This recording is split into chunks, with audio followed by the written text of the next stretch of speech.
The price of belonging. My name is Rachel. I was 23 years old when everything fell apart. I'd been searching for work for months, anything to pay my rent. That's when I found it, a listing for a live-in caregiver. The Callahan family needed someone to look after their 2 kids. The salary was almost too good to be true. When I arrived at the estate, my jaw dropped. This wasn't just a house, it was practically a castle. Iron gates, manicured lawns, fountains. I felt completely out of place. A man answered the door, mid-40s, grey streaks in his dark hair, wearing an expensive suit even though it was Sunday. His name was Richard Callahan. "You're the applicant?" he asked, looking me up and down like I was being interviewed for the CIA. "Yes, sir, Rachel Porter." He didn't shake my hand, just nodded and told me to follow him. The inside was even more intimidating. Everything looked like it cost more than my entire life savings. But there was something off about it all. The furniture was perfectly arranged, but it felt staged. Like a showroom, not a home where people actually lived. Then I saw the photos. A blonde woman in every frame, gorgeous, poised, but her smile never reached her eyes. She looked like she was performing happiness rather than feeling it. "That's Catherine," Richard said flatly. "My wife. She passed away 8 months ago. Stroke." Before I could offer condolences, 2 children appeared at the top of the staircase, a boy and a girl, around 9 years old. The boy, Connor, had his father's dark hair. The girl, Harper, looked exactly like the woman in the photos. They stared at me with expressions I couldn't quite read. Not sadness, not curiosity, something colder. "This is Rachel," Richard announced. "She'll be staying with us." Neither child said a word. I took the job. What choice did I have? The first few weeks were strange. I had my own room in the East Wing, away from the family. My duties were clear. Wake the children, make breakfast, drive them to their private school, pick them up, supervise homework, prepare dinner, clean up. Richard worked long hours and was barely home. But the kids were unsettling. They weren't rude exactly, but they watched me constantly, testing me. Connor would leave his toys scattered everywhere, then complain to his father that I wasn't cleaning properly. Harper would ask me personal questions out of nowhere. "Where's your family? Why don't you have a better job? Don't you want to be married?" One night, I was in the kitchen preparing dinner when Richard came home early. He poured himself a scotch and sat at the counter, watching me chop vegetables. "You're doing well," he said. "The children seem comfortable with you." "Thank you," I replied, unsure what else to say. "Catherine was very particular about everything," he continued. "The house, the children's schedules, appearances. It was exhausting, honestly." He took a long drink. "Sometimes I wonder if we were ever really happy, or if we were just playing our roles." I didn't know how to respond.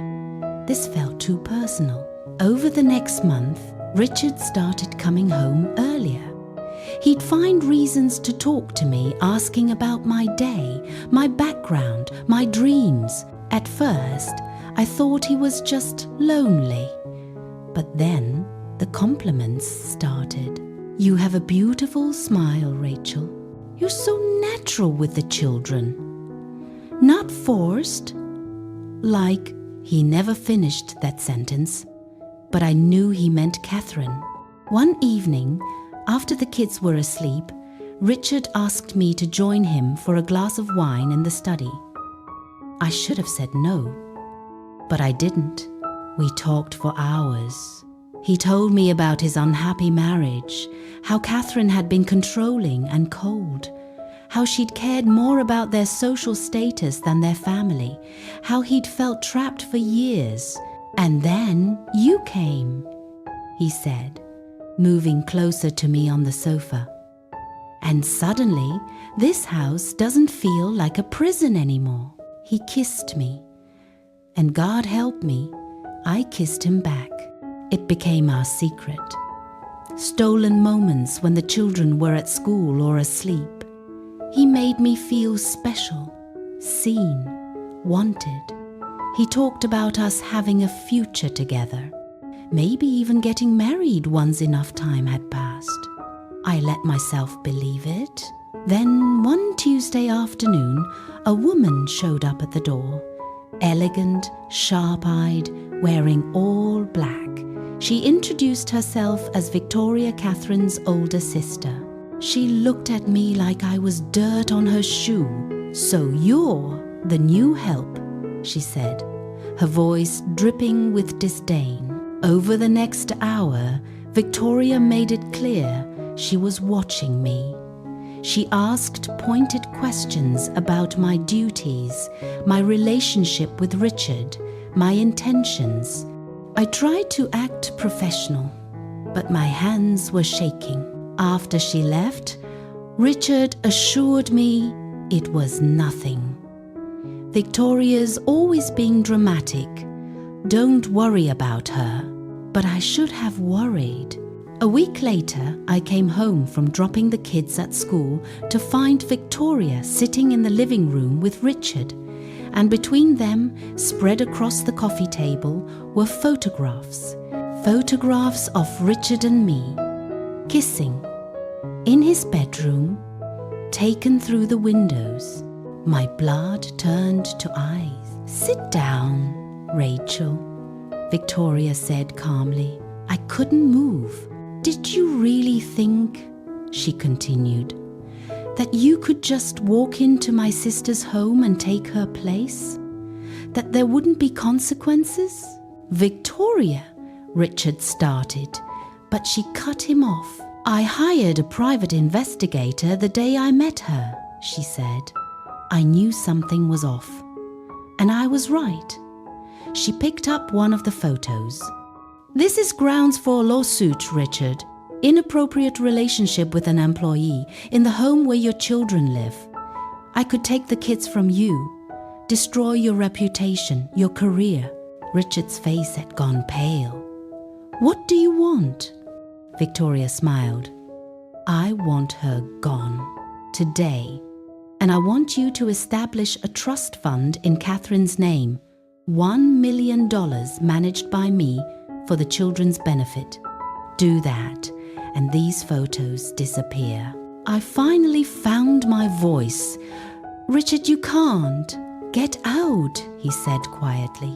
I stared at him. "What?" "Get your things and leave, now." But I thought, "You said we." His eyes were cold now. The warmth I'd seen in them over the past weeks had vanished. "You were an employee who overstepped, that's all. If you're not gone in an hour, I'll call the police and have you removed for trespassing." The betrayal hit me like a physical blow. This man I'd trusted, who'd made me believe I mattered, he was throwing me away like garbage to save himself. Connor and Harper appeared in the doorway. They weren't surprised. They didn't look confused or upset. They looked satisfied. Like they'd been waiting for this. "Goodbye, Rachel," Harper said sweetly. "We never really liked you anyway." I packed my things in a daze. Victoria watched me from the hallway, making sure I didn't take anything that didn't belong to me. As I walked out the front door with my single suitcase, Richard was already on the phone with his lawyer. He didn't even look at me. That was 3 months ago. I'm working at a coffee shop now, barely making ends meet. I had to move back in with my parents because I couldn't afford rent anymore. No one will hire me as a caregiver, Richard made sure of that. When potential employers call for references, they hear some version of unprofessional conduct, and that's the end of it. I see the Callahan family sometimes in the society pages. Richard is already being photographed with a new woman, someone age-appropriate, wealthy, from his world. The children look happy in their expensive clothes. And me, I'm just another cautionary tale. The foolish young woman who thought she could belong in a world that was never meant for her. I learned something in that house. Some doors aren't meant to be opened. Some families aren't looking for love. They're looking for someone to use. And when you're no longer useful, they'll discard you without a second thought. The rich don't play by the same rules as the rest of us. They can rewrite their stories, erase people from their lives, and face no consequences. Meanwhile, people like me, we pay the price for believing we mattered. I thought I was building a future. Instead, I destroyed the little I had. That's my story. Not a fairy tale, just the truth. If you enjoyed this video and want to continue learning with more content like this, subscribe to the channel, activate the notification bell so you don't miss the next one, and don't forget to give it a like and share it with your friends.